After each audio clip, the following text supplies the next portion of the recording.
एक तरफ अमेरिका में ट्रंप 2.0 की टैरिफ की सुनामी है, दूसरी तरफ भारत के पास खुद को एक अभेद्य आर्थिक किले में तब्दील करने की चुनौती। इसके लिए बजट में मैन्युफैक्चरिंग पर खासा जोर दिया गया है। पिछली बार की सुर्खियां अगर इनकम टैक्स में अभूतपूर्व राहत थी, तो इस बार व्यापार को भारत का सबसे शक्तिशाली इंजन बनाने के लिए कई बड़े ऐलान किए गए, ताकि भविष्य में कोई भी देश टैरिफ को हथियार बनाकर हमें आंख न दिखा सके।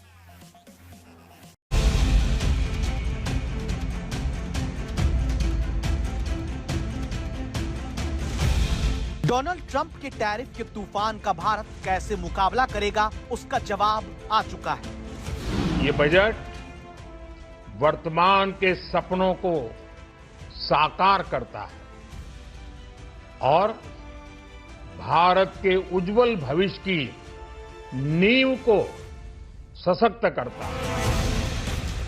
डोनाल्ड ट्रंप के टैरिफ से निपटने में भारत का बजट किस तरह कारगर साबित होगा, ये अब पता चल चुका है। आज भारत जिस रिफॉर्म एक्सप्रेस पर सवार है, इस बजट से उसे नई ऊर्जा, नई गति मिलेगी। ट्रंप के टैरिफ का भारत कैसे जवाब देगा, ये जानने के लिए सबकी नजरें बजट पर ही थी। सवाल यह कि नरेंद्र मोदी के बजट में ट्रंप को किस तरह जवाब दिया गया। डोनाल्ड ट्रंप के मनमाने 50% टैरिफ से निपटने के लिए भारत लगातार नए नए बाजार ढूंढता आया। यूरोपियन यूनियन के रूप में उसे बड़ी सफलता मिल चुकी है, लेकिन टैरिफ का पक्का इलाज करने का इंतजाम बजट में किया गया, जिसमें ट्रंप के टैरिफ के वार से निपटने के लिए टेक्सटाइल सेक्टर, दुर्लभ खनिज, कस्टम ड्यूटी, एमएसएमई और रेल कॉरिडोर और जल मार्ग से जुड़े बड़े फैसलों को ढाल बनाया गया है, जो वैश्विक आर्थिक युद्ध के बीच भारत का रणनीतिक कवच साबित होगा। अब आप कहेंगे कैसे? साथियों, ये बजट भारत की वैश्विक भूमिका को नए सिरे से सशक्त करता है। भारत के 140 करोड़ नागरिक फास्टेस्ट ग्रोइंग इकोनॉमी बनकर ही संतुष्ट नहीं है। हम जल्द से जल्द दुनिया की तीसरी सबसे बड़ी अर्थव्यवस्था बनना चाहते हैं। मोदी सरकार के पिछले बजट का पूरा जोर बाजार में मांग पैदा करने पर था, लेकिन इस बार बाजी पलट चुकी है। बजट को देखकर पता चलता है नरेंद्र मोदी सरकार का पूरा ध्यान इस बात पर है कि जिस खपत को बढ़ाने के लिए 12 लाख तक टैक्स में छूट से लेकर जीएसटी रिफॉर्म तक किया गया, वो भारतीय कारखानों से ही पूरी हो, न कि आयात किए हुए माल से। भारत अब दुनिया के बड़े कपड़ा और वस्त्र निर्यातकों में से एक बन रहा है। इसलिए इस बजट में टेक्सटाइल सेक्टर के लिए, हमारे बुनकर भाई बहनों के लिए भी अनेक घोषणाएं हुई है। महात्मा गांधी ग्राम स्वराज अभियान से हमारे गांवों में जो बुनकर है, हथकरघा और हस्तशिल्प से जुड़े साथी हैं, उनको बहुत फायदा होगा। कपड़ा उद्योग के लिए बजट में तगड़ी घोषणाएं की गईं, जो यूरोप समेत पूरी दुनिया के बाजार में बांग्लादेश की बढ़त को कमजोर कर देगा। अमेरिका के बाद भारत के लिए यूरोप कपड़ा निर्यात का सबसे बड़ा केंद्र है। यूरोपियन यूनियन से ट्रेड डील के बाद टैरिफ में कमी आएगी और भारत के पास 22 लाख करोड़ के बाजार पर दबदबा बनाने का पूरा मौका होगा। अभी भारत की 62,000 करोड़ रुपए से ज्यादा, बांग्लादेश 3.25 लाख करोड़ रुपए का कपड़ा यूरोपियन यूनियन को निर्यात करता है। बांग्लादेश को कम विकसित देश होने के नाते जीरो ड्यूटी का लाभ मिलता है, लेकिन ईयू से ट्रेड डील के बाद भारत का कपड़ा निर्यात 62,000 करोड़ रुपए से बढ़कर बहुत जल्द 3 से 4 लाख करोड़ रुपए तक हो सकता है।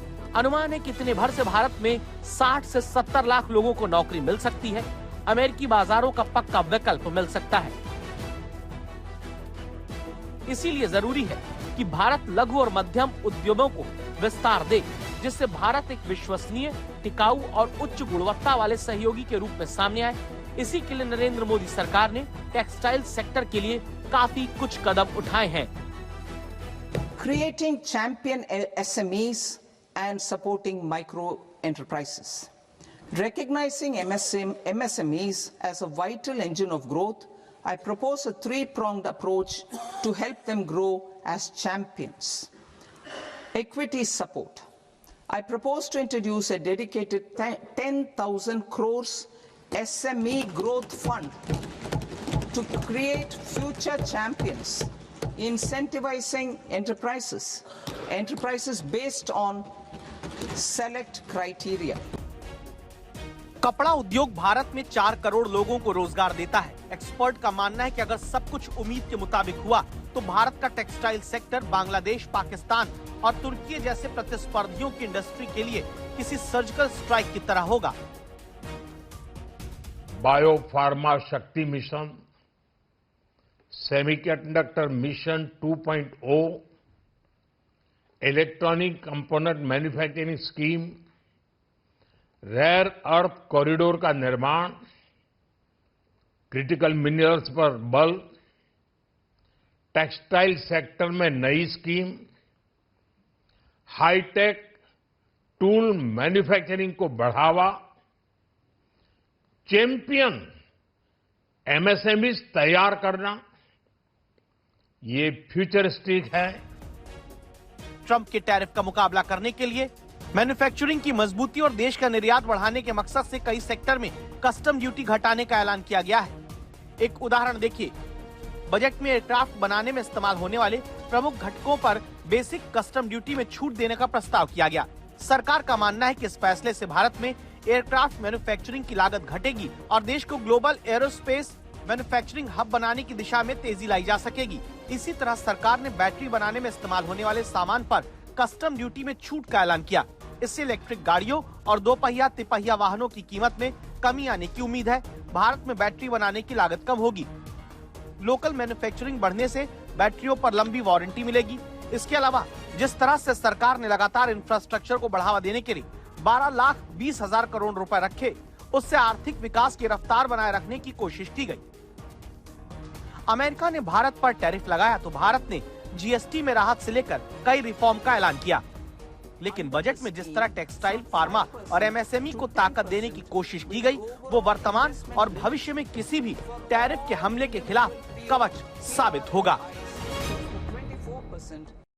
लोकसभा में नेता विपक्ष राहुल गांधी कहते हैं कि ये ऐसा बजट है तो सुधार से इनकार करता है और भारत के वास्तविक संकट को अनदेखा करता है, जबकि सरकार कहती है कि वो भविष्य के भारत का बजट बना रही है। इसीलिए हाई स्पीड कॉरिडोर के ऐलान को समझना जरूरी है। चक्रव्यूह में 7 द्वार होते हैं, ऐसे ही 7 कॉरिडोर का आज के बजट में ऐलान हुआ है। ये हाई स्पीड चक्रव्यूह कहां पर बनेगा, एक एक करके देख लीजिए। पहला है मुंबई और पुणे के बीच हाई स्पीड कॉरिडोर। दूसरा है पुणे से हैदराबाद के बीच का हाई स्पीड कॉरिडोर। तीसरा कॉरिडोर हैदराबाद से बेंगलुरु के बीच होगा। चौथा कॉरिडोर हैदराबाद से चेन्नई के बीच होगा। पांचवा Chennai to Bengaluru high speed rail corridor बनना है। छठा दिल्ली से वाराणसी के बीच होगा और 7वां हाई स्पीड कॉरिडोर का ऐलान आज वाराणसी से सिलीगुड़ी के बीच का किया गया है।